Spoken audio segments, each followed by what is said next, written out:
La radicalisation djihadiste est portée par la volonté de remplacer la démocratie par une théocratie basée sur la loi islamique, en ayant recours à la violence et aux armes. La radicalisation est un changement du comportement qui peut conduire certaines personnes à l'extrémisme et au terrorisme. Le processus de radicalisation est parfois difficilement décelable, mais il se traduit souvent par une rupture rapide du comportement et un changement dans les habitudes de la personne.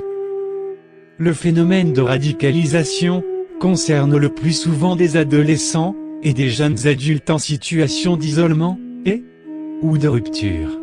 Il peut également toucher des personnes parfaitement insérées, mais vulnérables.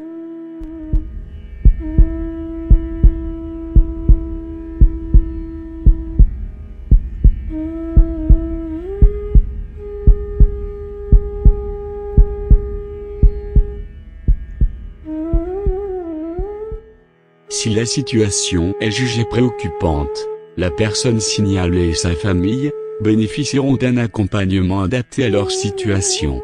L'objectif est de prendre en charge l'individu radicalisé pour éviter qu'un drame se produise, sans oublier d'aider ses proches. Si la personne est mineure, des mesures existent pour empêcher son départ en Syrie ou en Irak. Les écoutants du numéro vert vous orienteront sur les démarches à suivre. Si vous pressentez un départ imminent, rendez-vous à poste de police le plus proche ou à la gendarmerie. La radicalisation djihadiste est le résultat d'un processus évolutif, et non d'un basculement soudain. Elle est la conséquence du cheminement personnel et il n'existe pas d'explication systématique à ces parcours. Toutefois, des recherches ont permis d'établir 3 profils de personnes tentées de rejoindre des groupes terroristes djihadistes. Les non-radicalisés. Ces personnes ne sont pas radicalisées au sens strict du mot. Elles sont plutôt inspirées par des motifs idéalistes, humanitaires, romantiques, ou autres idéalismes. Les aspects identitaires, religieux ou politiques de leur idéologie sont quasiment absents. Leur enrôlement est plus ou moins fort, mais il peut par contre être assez rapide.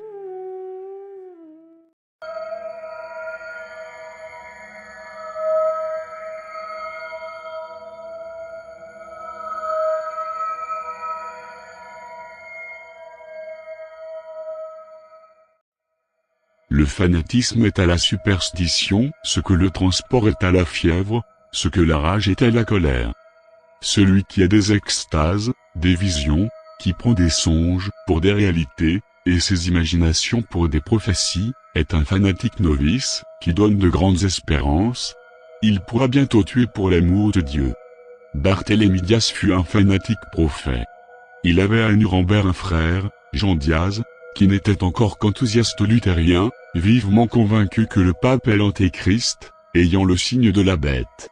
Barthélemy, encore plus vivement persuadé que le pape est Dieu en terre, part de Rome pour aller convertir ou tuer son frère, il l'assassine. Voilà du parfait, et nous avons ailleurs rendu justice à ce Diaz.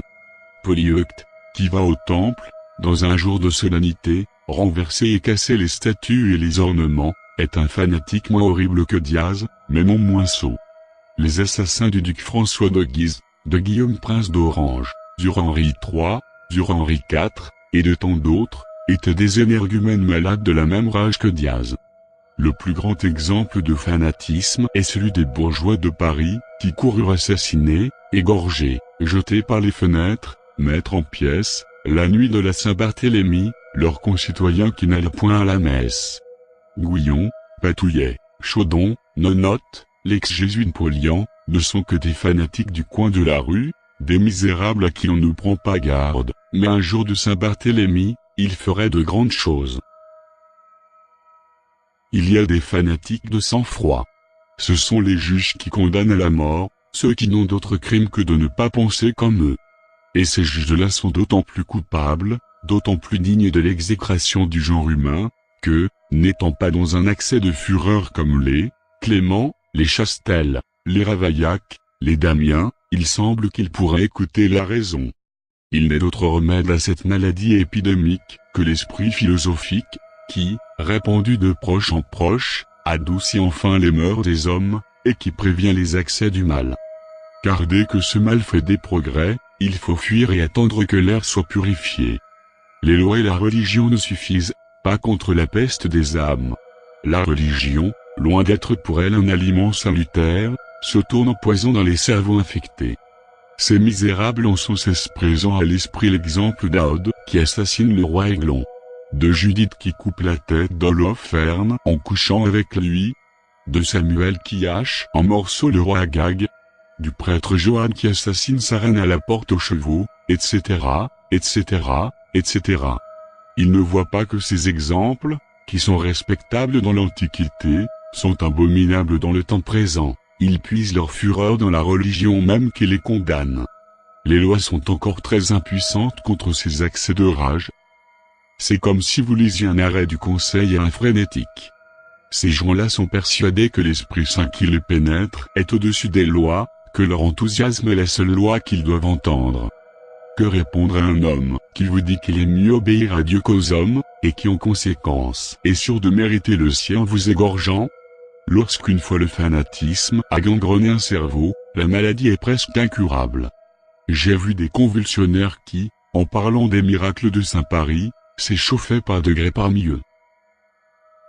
Leurs yeux s'enflammaient, tout leur corps tremblait, la fureur défigurait leur visage, et ils auraient tué quiconque les eût contredits. Oui, je les ai vus ces convulsionnaires, je les ai vus tendre leurs membres et écumer. Ils criaient, il faut du sang. Il faut du sang. Ils sont parvenus à faire assassiner leur roi par un laquais, et ils ont fini par me crier que contre les philosophes.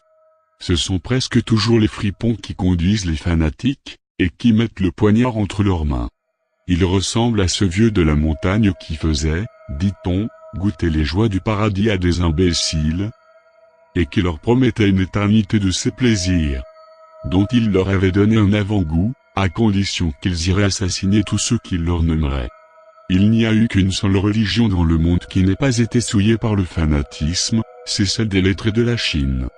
Les sectes des philosophes étaient non seulement exemptes de cette peste, mais elles en étaient le remède. Car l'effet de la philosophie est de rendre l'âme tranquille, et le fanatisme est incompatible avec la tranquillité. Si notre sainte religion a été si souvent corrompue par cette fureur infernale, c'est à la folie des hommes qu'il faut s'en prendre.